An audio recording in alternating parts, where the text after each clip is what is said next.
అందరికీ శుభోదయం.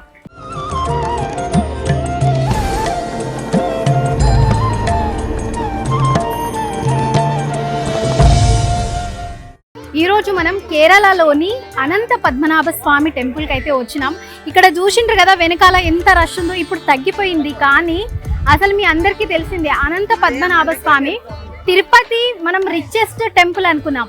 కానీ దాని తర్వాత కొన్ని సంవత్సరాల క్రితమే 263 సంథింగ్ ఆ సంవత్సరాల క్రితం మళ్ళీ ఈ టెంపుల్ కట్టినప్పుడు ఇక్కడ కింద 6 ద్వారాలు కనిపించాయి.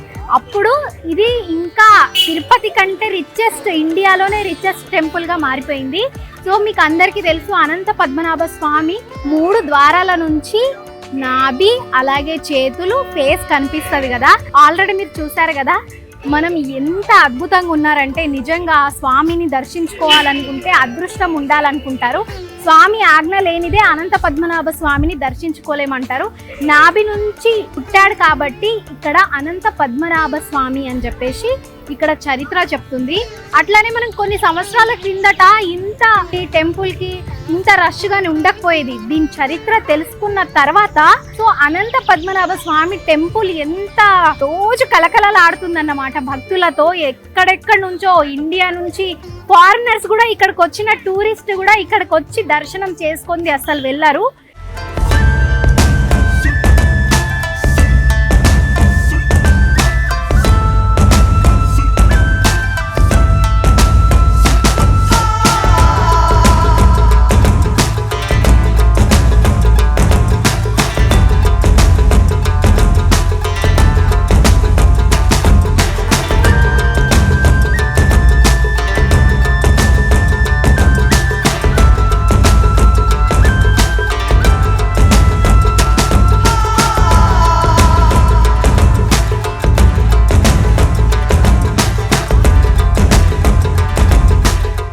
నెక్స్ట్ మనం ఒక చిన్న కథ చెప్పుకుందాం. చోళుల కాలంలో ఈ గుడిని కట్టారని చెప్పేసి మనకు చరిత్ర చెప్తుంది. బలరాముడు కూడా రెగ్యులర్ గా పూజ చేసేవారంట ఇక్కడ.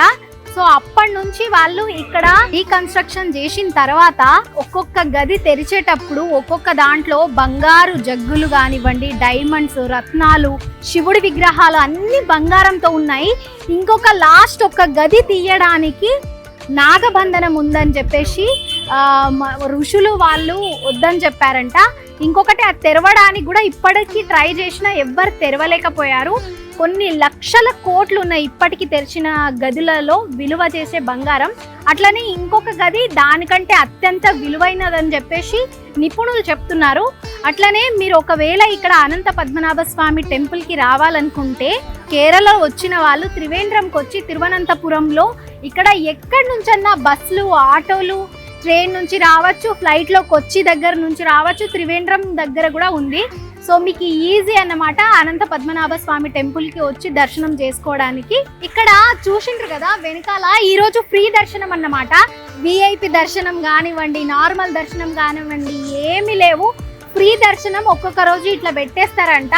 ఇంకా అందరు ఖచ్చితంగా లైన్ లో వెయిట్ చేసి ఆ దేవుణ్ణి చూడడానికి వెయిట్ చేయాల్సిందే.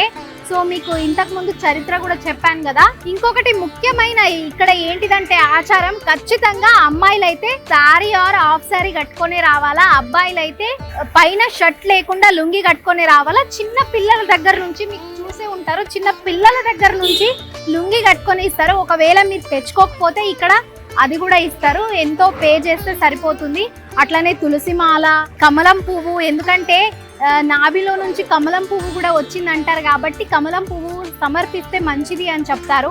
సో అమ్మాయిలు ఒకవేళ వచ్చి సడన్ గా ఇక్కడికి వచ్చిన తర్వాత మీకు డ్రెస్ పంజాబ్ డ్రెస్ మీదనో చుడిదార్ మీద వచ్చేసినాం ఎట్లా అని చెప్పేస్తే మీకు కూడా అదనేది ధోతి ఆర్ లుంగి ఇస్తారు, అది కట్టేసుకొని ఇక్కడికి వచ్చేయచ్చు. అట్లనే ఖచ్చితంగా లోపల వెళ్ళిన తర్వాత వాటర్ అట్లాంటివి కూడా ఇస్తారు, కానీ లోపల ఏ ఫోన్ కానీ ఏం అలో చేయరు. సో లోపలైతే ఎంత బాగుందంటే అసలు మాటలో వివరణ అవసరమే లేదు, అంత మంచి ఉంటది.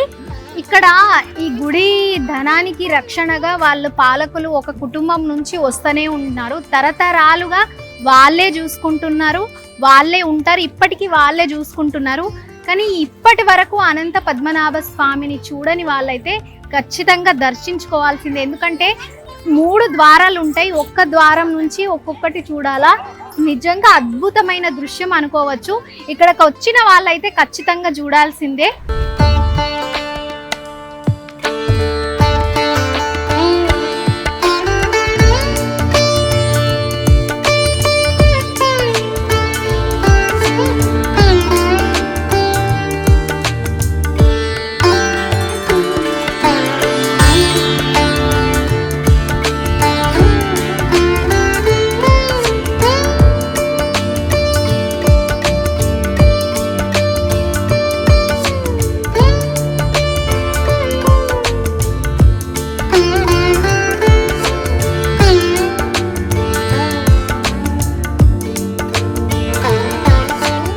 మేమైతే దర్శనం చేసుకొని వచ్చినాము. చూసారా మా అవతారాలు ఎట్లున్నాయో. సో లోపలికి ఎంత కష్టంగా అనిపించిందో, లోపల దర్శనం చేసుకున్న తర్వాత అంత హాయిగా అనిపించింది. సో ఇక్కడికి రావాలనుకుంటే ఎయిర్పోర్ట్ నుంచి 4 కిలోమీటర్స్, అట్లనే ట్రైన్ ఇక్కడ నుంచి మీరు రైల్వే స్టేషన్ 2 కిలోమీటర్స్, అట్లనే బస్ స్టాండ్ కూడా 4 కిలోమీటర్స్. సో చాలా ఈజీ ఇక్కడికి రావడానికి. అట్లనే మన రిచెస్ట్ టెంపుల్ కాబట్టి ఫారినర్స్ కూడా చాలా ఆసక్తి చూపుతున్నారు రావడానికి. సో మీకు ఈజీ అన్నమాట. కేరళ వచ్చిన వాళ్ళు ఖచ్చితంగా ఇక్కడికి వచ్చి పోతారు. అట్లనే ఈ అయ్యప్ప భక్తులు ఇక్కడికి వచ్చి దర్శనం చేసుకొని రిటర్న్ వెళ్ళరు. సో చూసారు కదా, ఇలాంటి వీడియోస్ కోసము మా ఛానల్ని సబ్స్క్రైబ్ చేయండి, లైక్ చేయండి, షేర్ చేయండి. ఇలాంటి మరెన్నో వీడియోస్ మీ ముందుకు తీసుకొస్తాను. నమస్తే.